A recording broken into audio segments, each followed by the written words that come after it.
Audioescuelasabática.com y escuelasabática.cl. Lección número 5, para el 4 de mayo de 2024. Fe contra todo pronóstico. Sábado 27 de abril.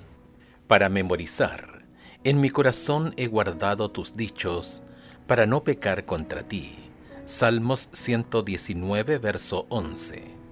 Los reformadores protestantes tenían algo que en el siglo XXI necesita desesperadamente: un propósito para su vida.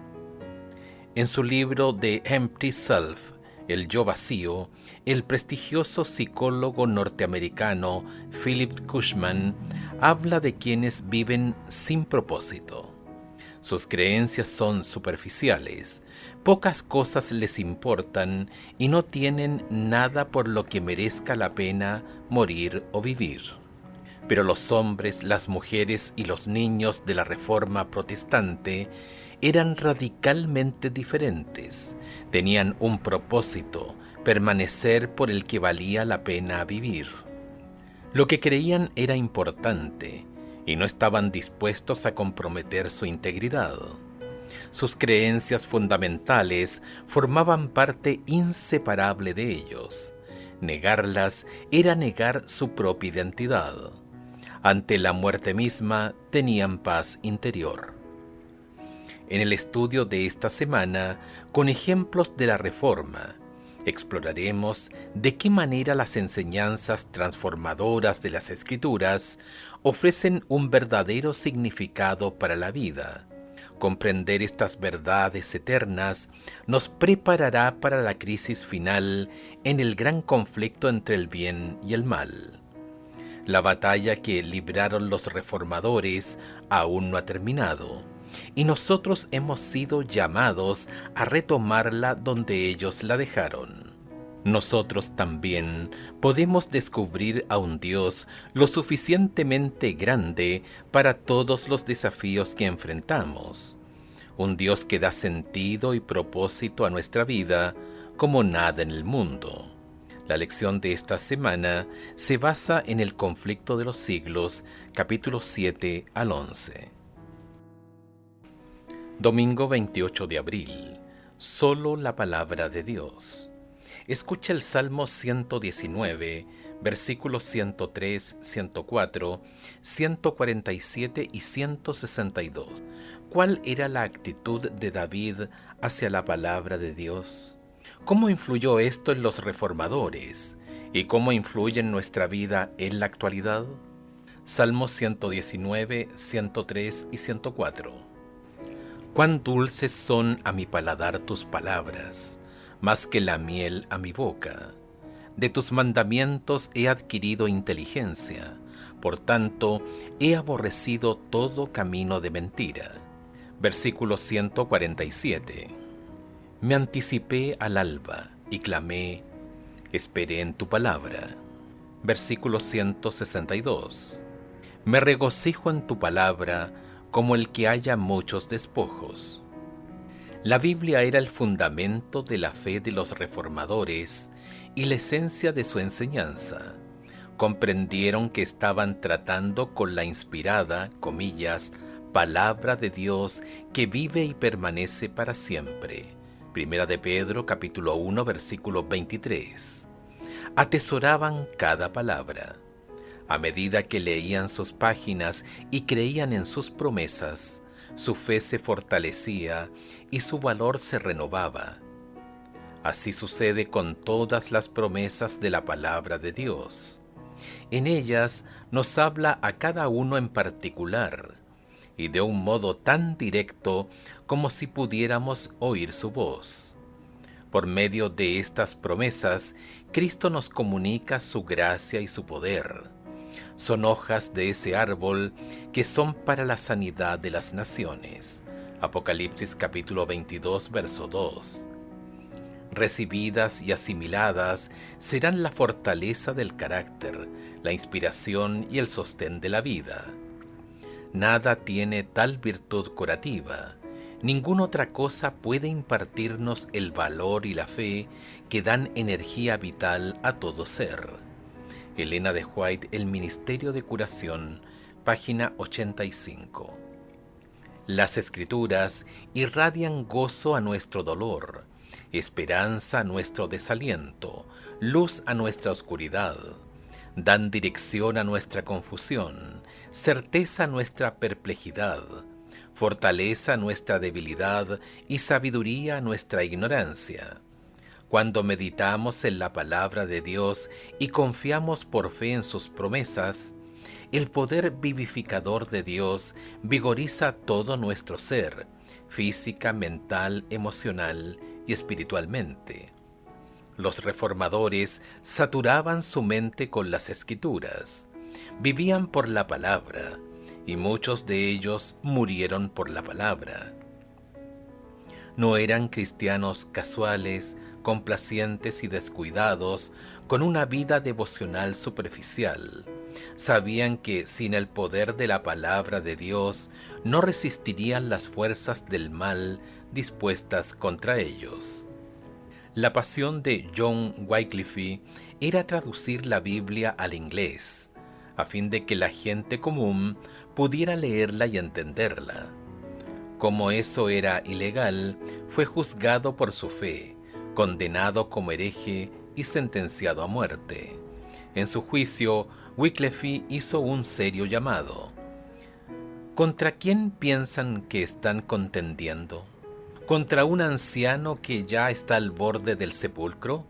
No, contra la verdad que es más fuerte que ustedes y que los vencerá. Willy, libro 2, capítulo 13, citado en Elena de White en El conflicto de los siglos, en la página 97. Las últimas palabras de Wycliffe se cumplieron cuando la luz de la verdad de Dios disipó la oscuridad de la Edad Media. ¿De qué manera te han consolado las Escrituras en tiempos de prueba? Lunes 29 de abril. Transmitir la palabra de Dios. Escucha 2 de Corintios capítulo 4, versículos 1 al 6 y capítulo 2, verso 14. ¿Qué nos dicen estos pasajes acerca de la confianza que tenía Pablo a pesar de los desafíos que enfrentaba al proclamar la verdad de la palabra de Dios? 2 de Corintios capítulo 4 versos 1 al 6. Por lo cual, teniendo nosotros este ministerio según la misericordia que hemos recibido, no desmayamos. Antes bien, renunciamos a lo oculto y vergonzoso, no andando con astucia, ni adulterando la palabra de Dios, sino por la manifestación de la verdad, recomendándonos a toda conciencia humana delante de Dios.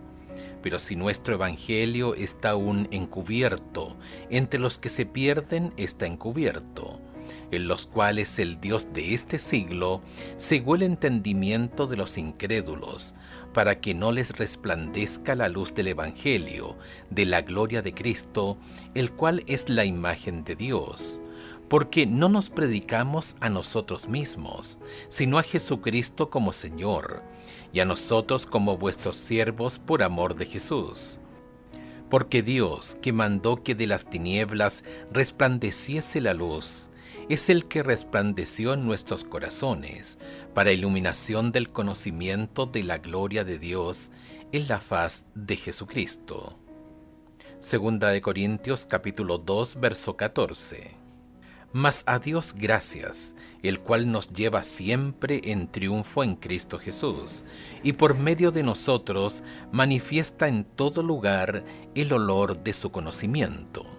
El apóstol Pablo enfrentó dificultades abrumadoras en su tarea de difundir el Evangelio.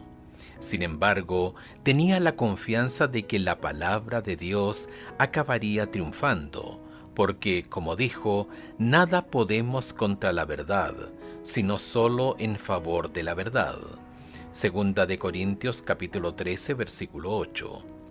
Los reformadores se enfrentaron a pruebas similares.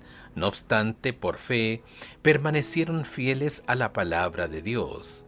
Un ejemplo de valentía frente a probabilidades aparentemente abrumadoras es William Tyndale.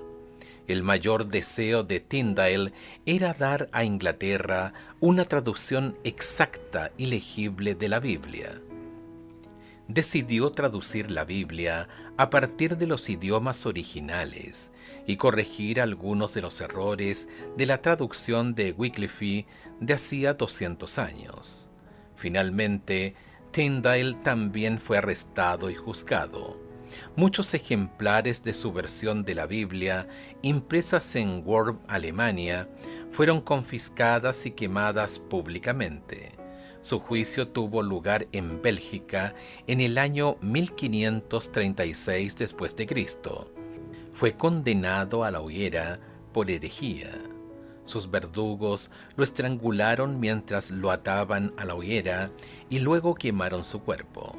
Sus últimas palabras fueron pronunciadas con celo y a viva voz y se describen como: Señor, abre los ojos del rey de Inglaterra. Dios respondió milagrosamente a la oración de Tyndale. A los 4 años de su muerte se publicaron 4 traducciones inglesas de la Biblia. En 1611 se imprimió la versión bíblica del rey Jacobo, King James, basada en gran medida en la obra de Tyndale. Los 54 eruditos que elaboraron la obra se basaron mayormente en la anterior traducción inglesa de Tyndale. Una estimación sugiere que el Antiguo Testamento de la Biblia King James de 1611 es en un 76% traducción de Tyndale y el Nuevo Testamento en un 83%. En el año 2011, la versión King James celebró sus 400 años de aniversario y superó el hito de los 1.000 millones de Biblias impresas. Al haber sido traducida a 2.454 idiomas, ha impactado a decenas de millones de personas en todo el mundo. El sacrificio de William Tyndale valió la pena. Sin importar lo difícil que pareciera, ni los desafiantes que fueran las circunstancias, Tyndale y sus colegas creyentes en la Biblia confiaban en que Dios estaba obrando según el propósito de su voluntad. La vida de Tyndale fue determinante para la eternidad.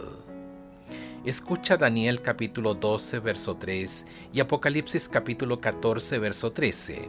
¿De qué manera se aplican estos textos a la vida de Tyndale? Ahora piensa en tu propia vida y en tu impacto sobre los demás.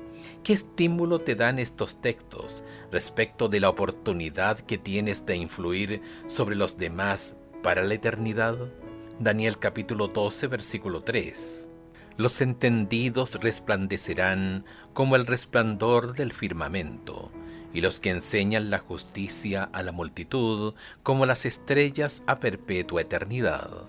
Apocalipsis capítulo 14, versículo 13. Oí una voz que desde el cielo me decía: escribe, bienaventurados de aquí en adelante los muertos que mueren en el Señor. Sí, dice el Espíritu, descansarán de sus trabajos, porque sus obras con ellos siguen. Y escuelasabática.cl. Martes 30 de abril. Iluminado por el Espíritu. Un día, mientras estudiaba en la biblioteca de la Universidad Martín Lutero, llegó a un punto de inflexión en su vida. Descubrió un ejemplar de la Biblia en latín. Con gran deleite leyó capítulo tras capítulo, versículo tras versículo. Le asombraba la claridad y el poder de la palabra de Dios. Mientras estudiaba sus páginas detenidamente, el Espíritu Santo iluminó su mente. Sintió la dirección del Espíritu Santo cuando las verdades ensombrecidas por la tradición parecían saltar de las páginas de las Sagradas Escrituras. Al escribir su primera experiencia con la Biblia, escribió: «Oh, que Dios me diera un libro así para mí». ¿Qué principios podemos extraer de los siguientes pasajes sobre cómo debemos interpretar la Biblia? Juan capítulo 14, versos 25 y 26. Os he dicho estas cosas estando con vosotros, mas el Consolador, el Espíritu Santo, a quien el Padre enviará en mi nombre, Él os enseñará todas las cosas y os recordará todo lo que yo os he dicho. Juan capítulo 16, versículos 13 al 15. Pero cuando venga el Espíritu de verdad, Él os guiará toda la verdad, porque no hablará por su propia cuenta, sino que hablará todo lo que oyere, y os hará saber las cosas que habrán de venir. Él me glorificará, porque tomará de lo mío, y os lo hará saber.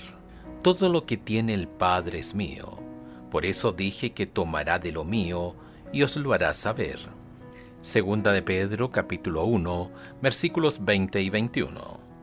Entendiendo primero esto, que ninguna profecía de la Escritura es de interpretación privada, porque nunca la profecía fue traída por voluntad humana, sino que los santos hombres de Dios hablaron siendo inspirados por el Espíritu Santo. Lo excepcional de estos versículos es la seguridad de que el mismo Espíritu Santo, que inspiró a los autores de la Biblia, nos guía a nosotros cuando leemos las Escrituras. Él es el intérprete divino de la verdad divina. Lamentablemente muchos cristianos profesos hoy minimizan el elemento sobrenatural en la Biblia y exageran el elemento humano. Como Satanás ya no nos puede mantener alejados de la Biblia, su mayor alternativa es despojarla de su carácter sobrenatural, convertirla meramente en buena literatura, o peor aún, en una herramienta opresiva de la religión para controlar a las masas. Los reformadores vieron claramente que el Espíritu Santo, no los sacerdotes, los prelados ni los papas, era el intérprete infalible de las Escrituras. Hay un interesante intercambio registrado entre John Knox, el reformador escocés, y María, reina de Escocia. Comillas, María respondió: «Usted interpreta las Escrituras de un modo, y ellos, los maestros católicos romanos, las interpretan de otro. ¿A quién creeré y quién será juez en este asunto?». El reformador contestó: «Debe creer en Dios, que habla con sencillez en su palabra, y más de lo que la palabra le enseñe, no debe creer ni a unos ni a otros. La palabra de Dios es clara en sí misma, y si parece haber oscuridad en algún lugar, el Espíritu Santo, que nunca se contradice a sí mismo, lo explica con más claridad en otros lugares, de modo que no queda lugar a duda, sino para quien decide, obstinadamente, permanecer ignorante». David Lane, The Collected Work of John Knox, tomo 2, páginas 281 y 284, citado en Elena de White en El conflicto de los siglos, página 293. Miércoles 1 de mayo. Solo Cristo, solo la gracia. Escuche Efesios capítulo 2, versos 8 y 9. Romanos capítulo 3 versos 23 y 24, Romanos capítulo 6 verso 23 y Romanos capítulo 5 versos 8 al 10. ¿Qué enseñan estos versículos sobre el plan de salvación? Efesios capítulo 2 versos 8 y 9. Porque por gracia sois salvos por medio de la fe, y esto no de vosotros, pues es don de Dios, no por obras, para que nadie se gloríe. Romanos capítulo 3 versos 23 y 24. Por cuanto todos pecaron y están destituidos de la gloria de Dios, siendo justificados gratuitamente por su gracia, mediante la redención que es en Cristo Jesús. Romanos capítulo 6, versículo 23. Porque la paga del pecado es muerte, mas la dádiva de Dios es vida eterna en Cristo Jesús, Señor nuestro. Romanos capítulo 5, versos 8 al 10. Mas Dios muestra su amor para con nosotros en que siendo aún pecadores, Cristo murió por nosotros, pues mucho más estando ya justificados en su sangre, por él seremos salvos de la ira. Porque si siendo enemigos fuimos reconciliados con Dios por la muerte de su Hijo, mucho más estando reconciliados seremos salvos por su vida. Dios proveyó la salvación como un regalo. Su Espíritu nos lleva a aceptar por fe lo que Cristo ha provisto gratuitamente mediante su muerte en la cruz. Jesús, el divino Hijo de Dios, ofreció su vida perfecta para expiar nuestros pecados.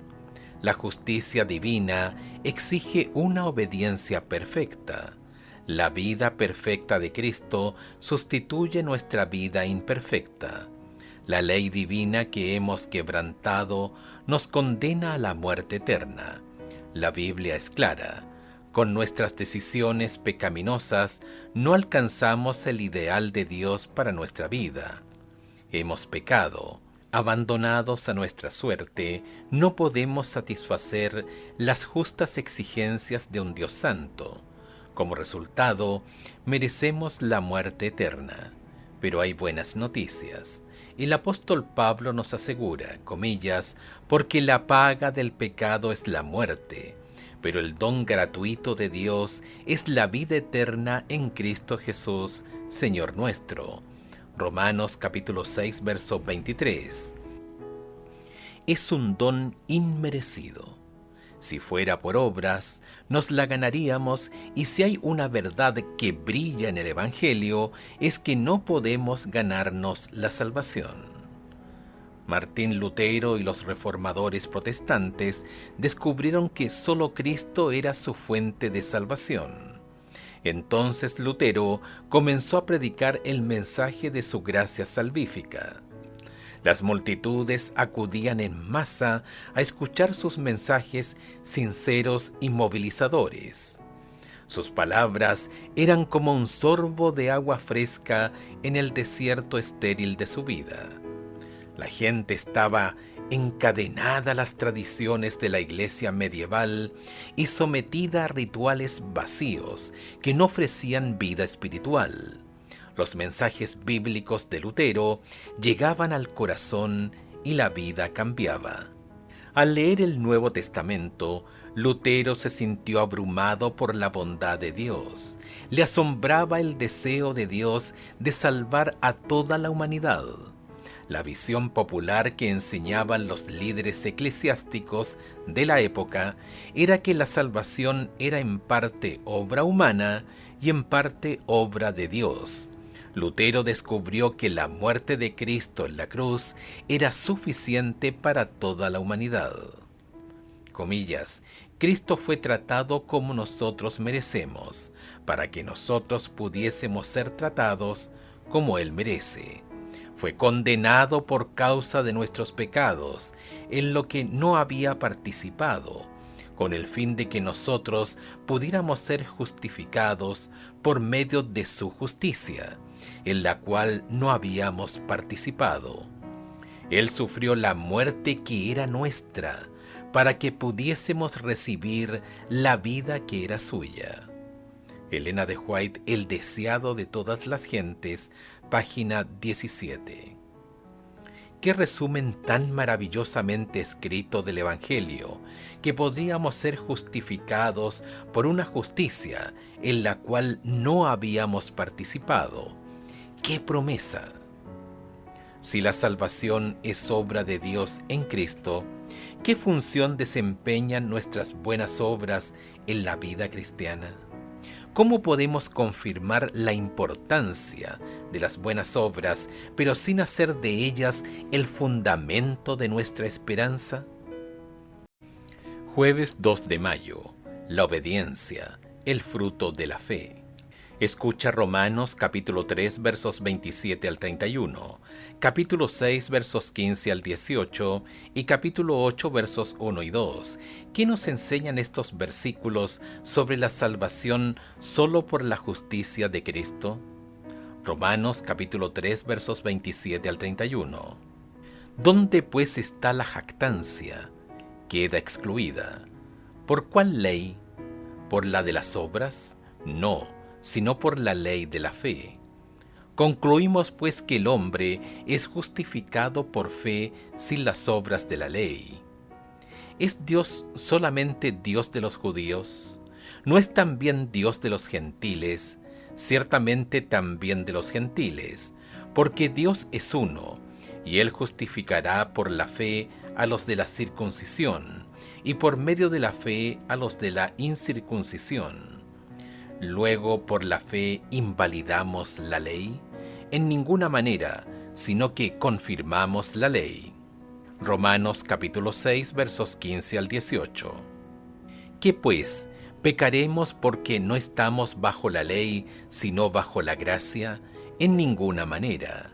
¿No sabéis que si os sometéis a alguien como esclavos para obedecerle, sois esclavos de aquel a quien obedecéis, sea del pecado para la muerte, o sea de la obediencia para justicia? Pero gracias a Dios que aunque erais esclavos del pecado, habéis obedecido de corazón a aquella forma de doctrina a la cual fuisteis entregados, y libertados del pecado, vinisteis a ser siervos de la justicia. Romanos capítulo 8 versos 1 y 2.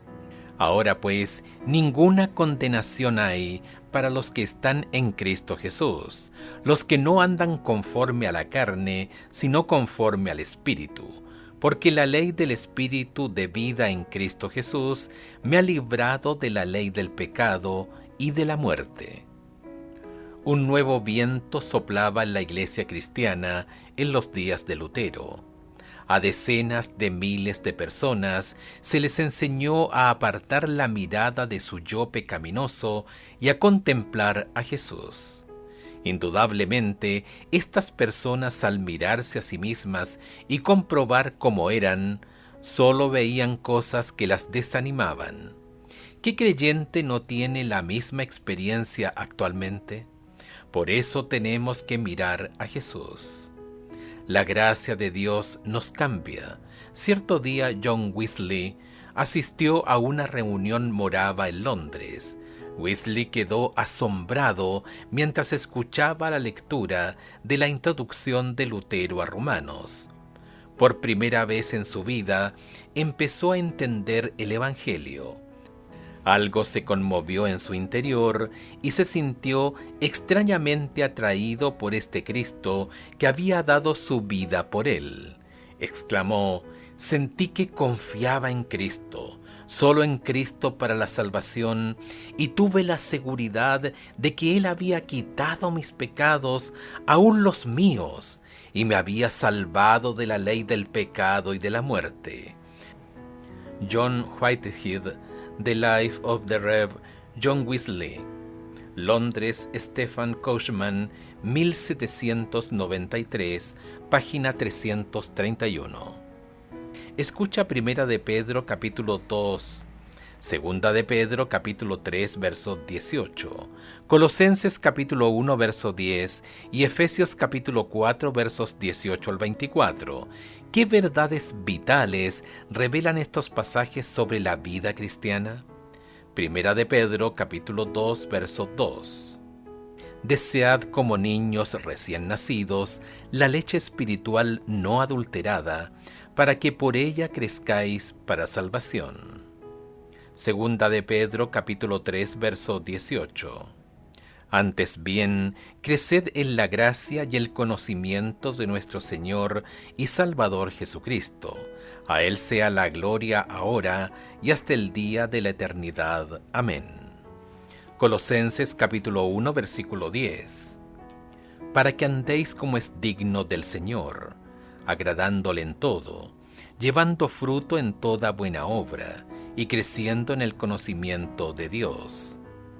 Efesios capítulo 4 versos 18 al 24. Teniendo el entendimiento entenebrecido, ajenos de la vida de Dios por la ignorancia que en ellos hay, por la dureza de su corazón, los cuales después que perdieron toda sensibilidad, se entregaron a la lascivia, para cometer con avidez toda clase de impureza. Mas vosotros no habéis aprendido así a Cristo. Si en verdad le habéis oído y habéis sido por él enseñados, conforme a la verdad que está en Jesús. En cuanto a la pasada manera de vivir, despojaos del viejo hombre que está viciado conforme a los deseos engañosos, y renovaos en el espíritu de vuestra mente, y vestíos del nuevo hombre, creado según Dios en la justicia y santidad de la verdad. Los reformadores estudiaban sistemáticamente la palabra para descubrir más verdades. No contentos con el status quo ni con la experiencia religiosa rígida, con poco o ningún crecimiento, anhelaban constantemente conocer mejor a Cristo. Muchos cristianos de la Edad Media que creían en la Biblia pagaron un precio muy alto por su determinación. Fueron torturados, encarcelados, exiliados y ejecutados. Confiscaban sus propiedades, quemaban sus casas, asolaban sus tierras y perseguían a sus familias. Cuando los expulsaban de sus hogares, buscaban una ciudad cuyo arquitecto y constructor es Dios. Hebreos capítulo 11, verso 10. Cuando los torturaban, bendecían a sus torturadores, y cuando languidecían en oscuras y húmedas mazmorras, reclamaban las promesas de Dios de un mañana mejor. Aunque su cuerpo estaba confinado, eran libres, libres en Cristo, libres en las verdades de su palabra, libres en la esperanza de su pronto regreso. Al mirarte a ti mismo, ¿qué esperanza de salvación tienes? Viernes 3 de mayo, para estudiar y meditar. Comillas, los fieles siervos de Dios no trabajan solos. Mientras los principados y las potestades de los espíritus malignos se coaligaron contra ellos, el Señor no desamparó a su pueblo. Si sus ojos hubiesen sido abiertos, habrían visto una tan clara evidencia de la presencia y el auxilio divino como la concedida a los profetas en la antigüedad. Cuando el siervo de Eliseo mostró a su amo el ejército hostil que los rodeaba sin dejarles escapatoria, el profeta oró: «Te ruego, oh Jehová, que abras sus ojos para que vea». Segunda de Reyes capítulo 6 verso 17. Y aquí el monte estaba lleno de carros y caballos de fuego. El ejército celestial estaba apostado para proteger al varón de Dios. Del mismo modo, había ángeles que cuidaban a quienes trabajaban en la causa de la reforma. Elena de White, El conflicto de los siglos, página 221. Cuando enemigos poderosos se unían para destruir la fe reformada y millares de espadas parecían desenvainarse para combatirla, Lutero escribió: «Satanás manifiesta su ira, conspiran pontífices impíos y nos amenaza la guerra. Exhorten a la gente a que contienda valientemente ante el trono del Señor, por medio de la fe y la oración, para que nuestros enemigos, vencidos por el Espíritu de Dios, se vean obligados a ser pacíficos. Nuestra más ingente necesidad, la primera cosa que debemos hacer, es orar. Hagan saber a la gente que en esta hora ella misma se halla expuesta al filo de la espada y la ira de Satanás. Hagan que oren». De Aubigné, libro 10, capítulo 14, citado en El conflicto de los siglos, página 222. La justificación por la fe, la gran verdad que Lutero redescubrió, es el fundamento del Evangelio. la verdad sobre la que descansa nuestra esperanza de salvación. Su himno, Castillo Fuerte, enuncia el Evangelio en forma poderosa. Luchar aquí sin el Señor, cuán vano hubiera sido, mas por nosotros pugnará de Dios el escogido. ¿Sabéis quién es? Jesús, el que venció en la cruz, Señor del Sabaoth, omnipotente Dios, Él triunfa en la batalla. Himnario Adventista, Florida Haces 2009, número 400. Preguntas para dialogar. 1. ¿Cómo podemos explicar el equilibrio entre la gracia y la ley, entre la fe y las buenas obras? 2. ¿Por qué crees que es tan fácil permitir que nuestra mente caiga en el legalismo? ¿Cómo definirías el legalismo? ¿Por qué es tan perjudicial para nuestra fe cristiana?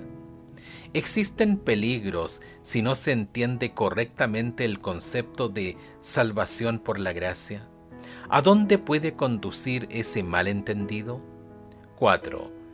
¿Qué quieren decir algunos cuando utilizan la expresión gracia barata? ¿La gracia es barata?